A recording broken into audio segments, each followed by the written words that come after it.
Good day, everyone. Meteorologist Mark Muller here. How's everybody getting along on this weekend? This edition of Weather Eastern and Hurricane Eastern, that Caribbean system. What's going to happen with it? Is it going to be destined to become a major hurricane in the Gulf of Mexico here? And is it going to target Mexico instead of the U.S. East Coast? Well, the last couple model runs have been kind of indicating that. And what's going to happen with this system out here off the U.S. East Coast? Is this going to become our next potential hurricane? And will it skip up and recurve out to sea? Or is it going to target the Bahamas and come very close to the U.S. Southeast Coast by September 6th? We'll break down all the details along with your forecast in this edition of Weather Eastern and Hurricane Eastern. All right, so take a look at the Atlantic here. We have three areas. The Caribbean, 20% chance through day 5. We'll be watching that. Could that become a major hurricane in the Gulf? Remains to be seen. 40% through day 5 here.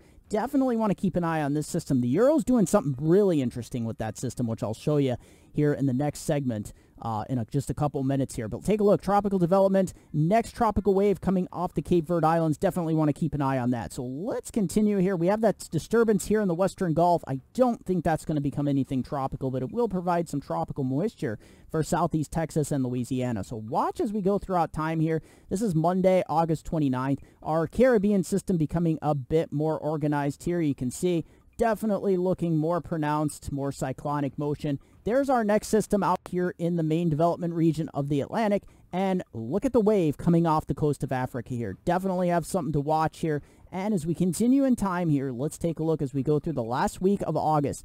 Definitely our systems are becoming better organized. Lots of heavy rain around the Jamaica area, Kingston, Jamaica. There's our next wave there approaching from the east there, the Caribbean Islands, and our next system off the coast of Africa. And as we continue in time here, take a look. Our two systems, the GFS wanting to take this system further to the north here. And it's definitely much different on the Euro. The GFS is keeping this high-pressure system a bit more weak and to the northeast. I'll show you what the Euro implicates for that. The GFS is exploding the system here in the Caribbean by September 1st here. Look what happens. It literally develops it into a potentially named system along the northern coast of the Yucatan Peninsula here. So all these spiraling bands on the northeast side. This we'll have to watch here as we go through time in the Gulf of Mexico. There's our system out here in the Atlantic, and another system potentially riding a bit further to the north here in the open Atlantic. And watch this. Watch what happens here. This is really interesting because the GFS really starts to blow this system up into a massive, hurricane by this point. Look how large it is, its circulation. Keeping this system further weak and kind of embedded between two high-pressure systems as it heads. And I'll show you that in the upper air chart in just about 5 or 6 minutes here. But take a look at this. We got this system off the Cape Verde Islands. This is Saturday, September 3rd. So this is heading into your Labor Day weekend. Watch what happens here. This is September 4th, going deeper into Labor Day weekend.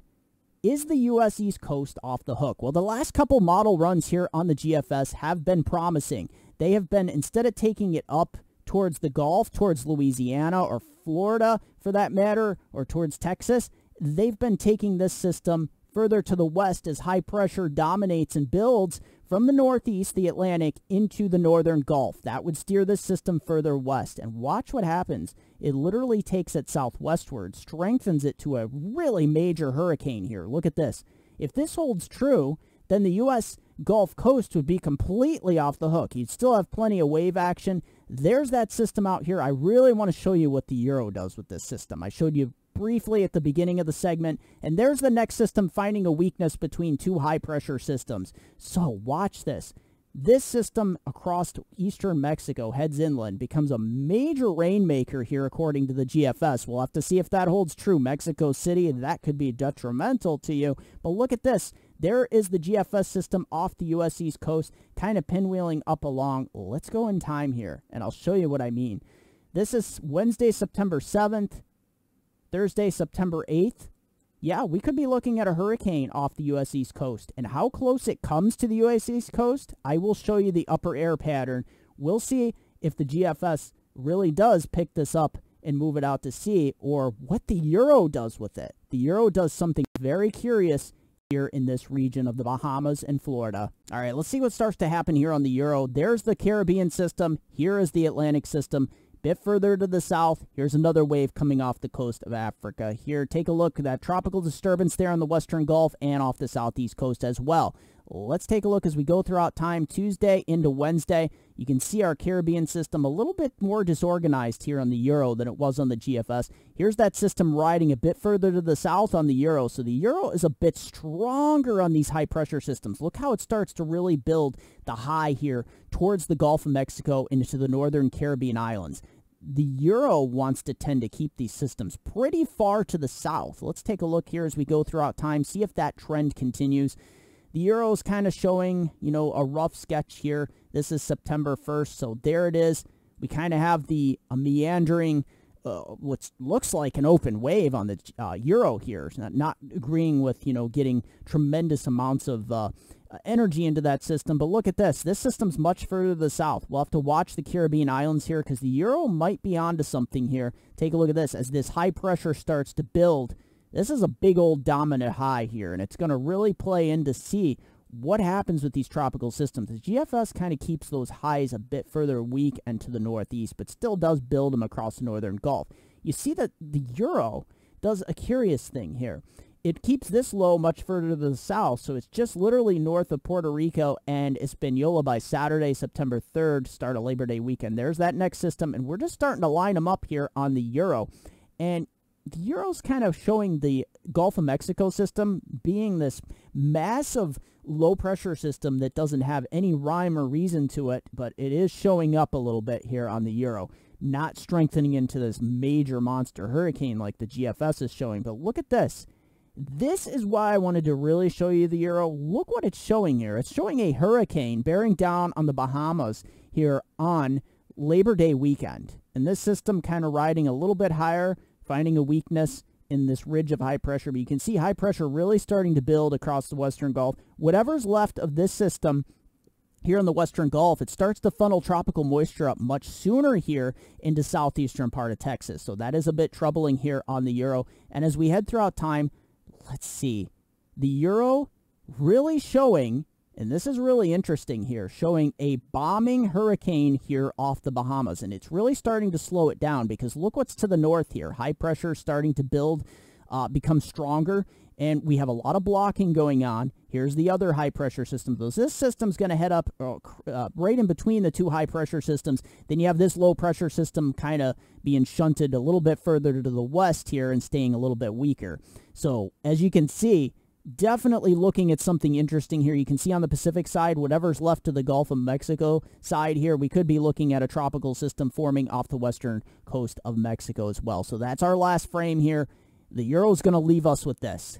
Yeah, this is right after Labor Day weekend. Definitely want to keep a watch on this. All right, so taking a look at the Eastern Pacific side quickly here. Take a look at this. As we go in time here, the only system that we have to really worry about here as we go in time is whatever happens with that Gulf of Mexico system, really showing this system becoming a major hurricane. As I showed you on the Atlantic side, watch how it goes into eastern part of Mexico, Mexico City, heavy rain, and look what starts to form on the southern end of this. You start to see the system, Acapulco area, and watch how it starts to strengthen as it moves up along the coast. This is Tuesday, September 6th, so a lot can change between now and then, but look at how that system's showing a tremendous amount of rain from Acapulco up to Puerto Vallarta here, so we could be looking at what a prolonged area of heavy rain, and look at how it starts to really feed as it moves into western Mexico. It starts to actually feed up here into parts of Texas, and as you can see, that's quite some tropical moisture up there. We could be, if this verifies, we could be looking at a significant tropical threat there across the south.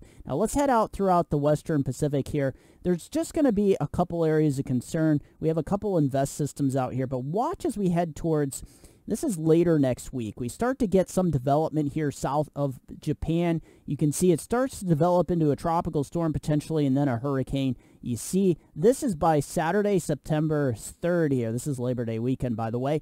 And you can see here up into parts of Japan. This is the southern tip of Japan. Then you have South Korea here. Watch what happens with this system because we have a stalled frontal boundary up here as we head towards the rest of, look at this. It kind of meanders to the north. It could potentially affect Japan and South Korea here in the Tuesday, September 6th time frame. So we'll watch this. definitely something to watch. We have plenty of time to watch it, but we could be looking at a potential typhoon here. All right, so let's take a look at the upper air pattern and see how that's actually going to affect the tropics here. As we head into next week, this is Sunday, August 28th, and we head into Monday, August 29th. You can see the high-pressure system here that the Euro is indicating building across the northern Gulf. That's going to help that system from the Caribbean move westward instead of towards the north. So that's potentially great news here for the U.S. Gulf Coast. But as we head throughout time, take a look at the trough developing in the upper Midwest. This high-pressure system continuing, not much blocking up here yet in Greenland, but watch as we head throughout time here. You can see that area of troughiness head across the Great Lakes and off the U.S. East Coast. So by this point, this is Thursday, September 1st, we got a big old trough that's starting to cut off across the Northeast and major blocking up here in Greenland. So here across the Gulf of Mexico and the Caribbean and the Atlantic, steering currents become pretty weak by this point. Now watch as we get into Labor Day weekend. We have that system here in the Atlantic. There's that area of high pressure building. It's pushing the system much further west than the GFS. And as we head in time, look at that. We have a ridge across the U.S. East Coast, and that could help steer this system either into the Eastern Gulf or right into the U.S. East Coast. All right, so I wanted to show you what the GFS is doing with these systems. You can see the GFS is pretty much in agreement. We start to have ridging, blocking in Greenland, starting to noticeably take effect later in the week. There's that trough across the Great Lakes in the Northeast. Let's see what happens. There's that weakness across the Caribbean. Now you start to see, there it is. Ridging starts to take effect. There's the trough across the U.S. East Coast. And there is our system in the Caribbean. So definitely looking at much more pronounced here on the GFS. As we head throughout time, you can see ridging starts to really take effect across the northern Gulf, southeast. This ridge of high pressure really starts to build westward. That's what's going to push this system much further westward and potentially spare the U.S. Gulf Coast here. So that is starting to look like great news. We're not completely out of the woods yet, so continue to stay tuned. But look at this. Here is that same system on the Euro. It's much further north on the GFS. So that system that approaches the Bahamas by this point is on the GFS, literally, hundreds of miles to the northeast here. So as we head throughout time, the GFS has it stuck between two high-pressure systems, one to the north here and one to the south. So it really doesn't have any place to go. It's going to meander for days. But the GFS does blow this into some sort of a hurricane, blow it up. High pressure continuing to block the system to the north. And as you can see, we go throughout time. We finally start to get a trough here pinwheeling around. Timing is everything, though. Will this be enough to pick it up and move it? Or will the Euro be much further correct and further to the south and to the west? Well, it remains to be seen yet, but we got two different patterns showing up on two different models. All right, so let's take a look at the mesoscale analysis as we go through the rest of your weekend into your new week here. Let's take a look and see what we got going on. So here across the Northeast, thankfully, there's not too much to talk about here in the Ohio Valley and the Mid-Atlantic. We might have some stray showers and thunderstorms here towards the Delmarva Peninsula, but look at this. The big story here is across the southeast. We're going to see plenty of moisture here, also some stronger storms out here into parts of the Midwest. So as we take this in time, let's take a look and see what we got going on. Yeah, we'll have those standard garden variety gully washers kind of tapering off throughout the rest of your Saturday evening here. We do have a big old blob of tropical moisture here. We're going to watch this slowly funnel as we head towards the end of the weekend and the beginning of the new week here. So let's continue to take this into motion and see what we got going on for you. Headed overnight on Saturday, you can see those stronger storms here across eastern Oklahoma. Some of these could be severe, but look at this. We have a lot of tropical moisture just sitting off the coastlines here. Pretty much you can see across the southeast, this big old batch, this is slowly heading towards the north. And then off the southeast coast here, we'll have to watch for any potential system in the coming days that could potentially develop out of this. But as you can see here, we go up into the northeast. Yep, there's not much to talk about. That's great news. But look at here across the Gulf Coast regions. This is where we're going to really start to see this tropical moisture head inland. As we head towards Monday early morning, you can almost see kind of a circular motion here in the atmosphere. This is just south of Houston here. And as this continues to move north, we'll have to watch it in time. Up here in the Ohio Valley, we'll start to get some showers and thunderstorm action west of Toledo, Cincinnati area, so watch out for that. And as we head in time here, let's take a look and see if there's any mesoscale troubles as we head into the day on Monday. Well, we can't get too much into the day on this model, but 8 a.m., that's as far as we can go. You can see showers and thunderstorms moving into the Indiana area, Toledo. Some of these could be strong to severe as we head throughout the day on Monday.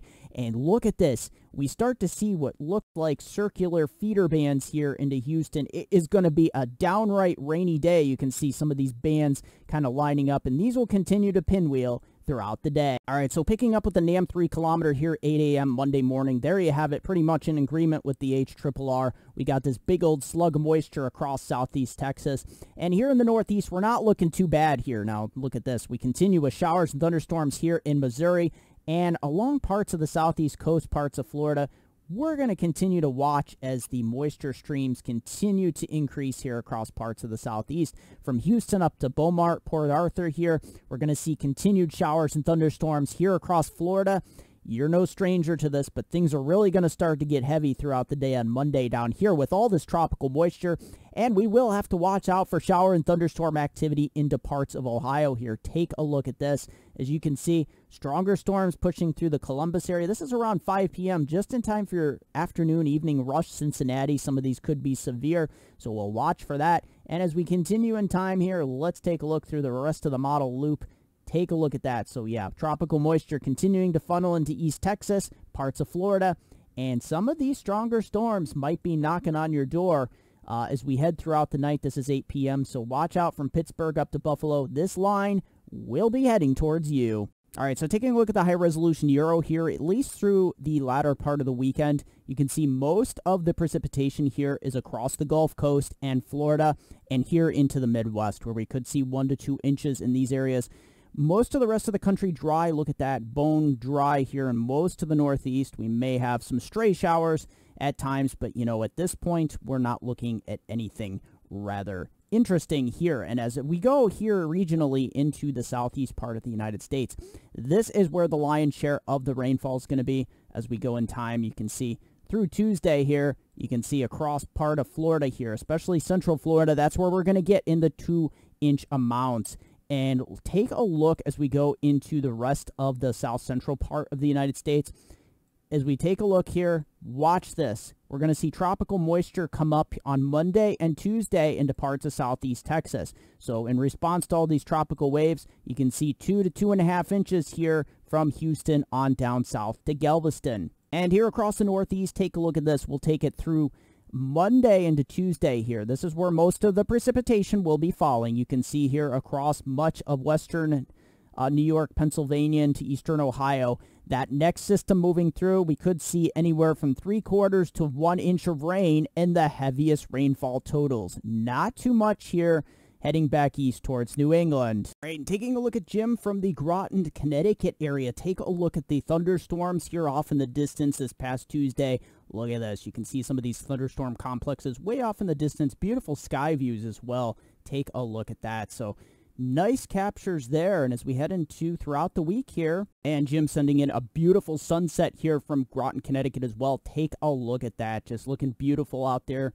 this past Thursday. And looking north in northern Connecticut, Toland County, you can see, look at the big thunderheads off in the background here, that anvil, that classic anvil. Nice captures there, Jim. This has been the rule here across the Northeast, getting some beneficial rains out of these big thunderstorms as they move through. Some of them were severe this past Friday here, as you can see. That looks like a pretty strong storm off in the distance. Take a look at the drought map. Yes, a lot of the country is engulfed in drought. The southeast, it's gotten better, though. Let's take a look at the northeast in particular here. We do have continued extreme drought, even though we've had some good amounts of rainfall. This is of Thursday, this past Thursday, August 25th. You can see into this red zone, that is the extreme drought. We don't have exceptional drought yet, thankfully. But look at that. Most of Long Island is severe drought now.